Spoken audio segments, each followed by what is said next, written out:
talk with us about that and so much more is our next guest, Rhyen Staley, researcher at Defending Education. Rhyen, thank you so much for joining us here today. Good morning, Vanessa. Thank you for having me on. So give us an overview. I know I explained a little bit of this study, but tell us about it. Elaborate for our listeners here about this study, this new report. Yeah, so before Christmas, we released a different report that covered $1 billion from the Department of Education going towards far left ideologies in the classroom and so forth. And so we did a follow-up where we looked at the DOJ, and what we found was there was $100 million, and that's not the total amount that the DOJ gave out, but $100 million that went to grants that promoted things like restorative justice and social emotional learning and other DEI or diversity, equity, inclusion programs. And so, we looked at, where's that money going and what's it for? And sometimes it's very hard to find out where that money ends up completely. We have to base our work off of, the narratives and stuff that come from the grant applications. And so what we've tried to highlight is that the last 4 years, this past administration has been incentivizing diversity, equity, inclusion, and these programs that we are now getting data. One, parents don't want it in the classroom, and two, it's actually a net negative on the learning process. Yeah. So how common is this? I mean, when you discovered this, was this unusual, or has this been common practice in past years? No, when we did the initial report on the Department of Ed, and then we looked at this one, this stuff really didn't come about as it is until this past 4 years. So when you look at grants that were given out and their narratives prior to 2020, it was things that you and I would mostly agree upon. Maybe there's a thing here or there, but for the most part, it wasn't as widespread as it got amped up in this last 4 years. So what do you think will happen moving forward with this new administration? Do you think we'll see more of this money, or this will completely stop? Well, I hope it stops. Some of the grant money dollars that we've recorded were like, let's say, 5-year grants. So some of those grants are still being paid out. So again, this is not my area of expertise. Yeah. So I don't know how the Department of Education and DOJ and the federal government will, can they rescind those grants?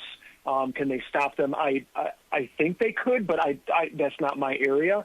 Yeah. But we just want to bring awareness, especially for parents, that this money is funding their stuff that's in their child's school that's harming the learning process for their own children. Yeah, we've moved away from education to indoctrination in this country, and this, to me, spending this kind of money from our own government is proof of that. They're more concerned on promoting an ideology or a belief system than they are just educating our children on the basics that they need to be educated on history and science and math and STEM. So can you kind of elaborate on that concern? Why are we spending this kind of money on these topics? Well, it's exactly what you said. They're pushing their ideology upon the public schools and upon the kids, and this does trickle down into the Catholic and Lutheran schools as well. The private institutions, and they've created this incentive structure. And who the real winners are out of all this? These consultants and nonprofits who are banking $10,000, $20,000 a day to come in and push this stuff on the teachers and so forth. And by the way, I'm a teacher background. Families, teachers, and I can tell you, teachers don't want this in the schools either. There are those administrators and school teachers that do, but I can say that overwhelmingly, most teachers, they don't want this stuff. They want to go to school. They want to educate the children that are in their classrooms. And do what they were trained to do, and so this stuff is just rewarding the outside entities who are making big dollars off of this. I call it personally a scam. Yeah. So Rhyen, how does it work? So the government gives this money to certain entities, certain organizations to go in there and push this narrative or agenda onto the school administrators and teachers. It varies. It could be a school district apply. School districts apply for this. Sometimes universities act as a pass-through, as the fiscal agent. So they administer the money and they do the programming. And sometimes it's a nonprofit that'll act on behalf of the school districts. And, one of my biggest things about this whole thing is where's the accountability? If these things aren't working, shouldn't we as a society reevaluate, hey, this thing is not working. How about we stop funding it? Instead, they double down and they say, well, we need more of this because that's why it's not working. Yeah. And so anyway, so that's what's happening here. And the money trickles down from the federal government into these entities. And then, that's where you lose the money. Yeah. You don't know where it goes from there. And Rhyen, you have to wonder how aware parents are of this really happening. And we've seen and read stories of parents being arrested or, really kicked out of school board meetings because they challenged such ideology, such agenda, such indoctrination. And hopefully all that will change too. What can really parents do? One, I'm glad you're bringing awareness to this. And I'm sure, it would be nice if mainstream media covered this as well, so more parents were aware. But bringing that awareness, and then what can parents do? I think parents need to start asking questions, number one. They can always come to our website, which is defendinged.org. And, they can come to our website. We have tools there. I'll give you one example. Information and as we always say, sunlight is the best disinfectant.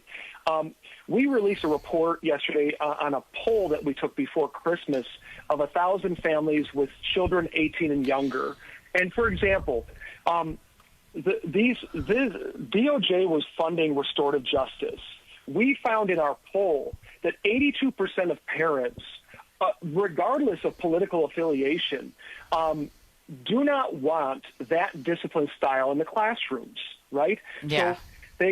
So parents can go to these board meetings and say, look, we have poll data. And then also yesterday an article came out saying how young girls, their scores are dropping, especially in mathematics. And one of the things that they believe is the problem is behavioral issues in the classroom. Well, that's because restorative justice almost rewards bad behavior.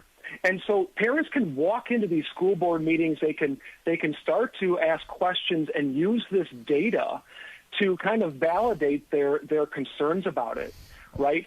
And start to, send Freedom of Information Act requests. We do that, and we would be happy to help parents through that process. They can contact us as well at our website. And so they start to ask questions. I can also tell you from the inside, teachers don't want this stuff either. It doesn't work. I've worked in a building with restorative justice and social emotional learning, and unfortunately, it was a disaster, and teachers were just really getting frustrated because they wanted the kids to learn, they want the kids to get educated, and it wasn't happening. Yeah, I mean, that's so frustrating. They're trying to do their job as a teacher, and they have to deal with this kind of stuff. Rhyen Staley's with us, researcher at Defending Education. We got to take a break here on A Catholic Connection. We'll be right back and finish our conversation with him after this.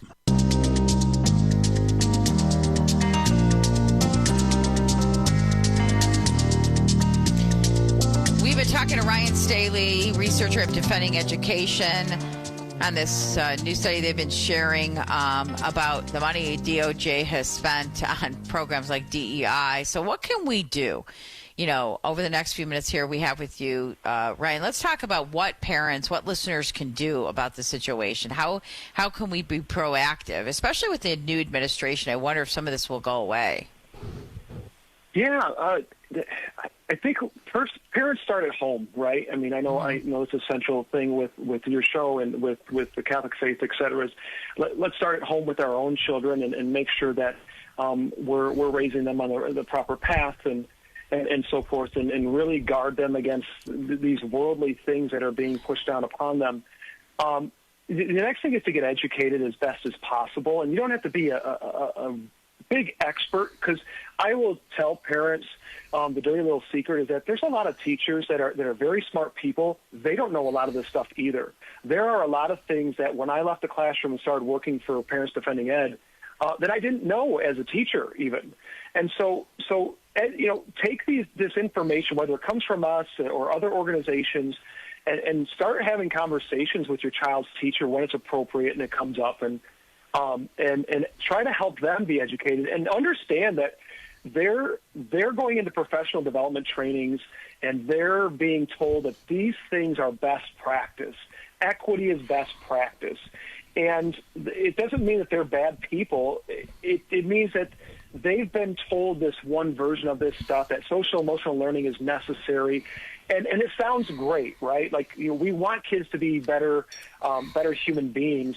But then on the back side of it, what they slip in with social emotional learning, for example, is that you have to accept all these far left things, or you're a bad person, or you're responsible for all the ills of history, right? And so, parents need to be educated. They need to do that. And remember, I'm going to steal something from earlier part of your show, which is actually something I used as a collegiate coach, which was make today better than yesterday. Yeah. And I always use 1 degree of change as opposed to 1%, but it's the same exact thing. Yeah. And you're not going to change your school. You're not going to change the teachers per se overnight. But if you just start chipping away and make today a little bit better than yesterday, and you get one more person on board with what's going on and so forth, I think you're going to start to make an impact, and you're going to see a change, and you're going to see a change in the academics and the behavior of the schools. And then, it's going to take time, though.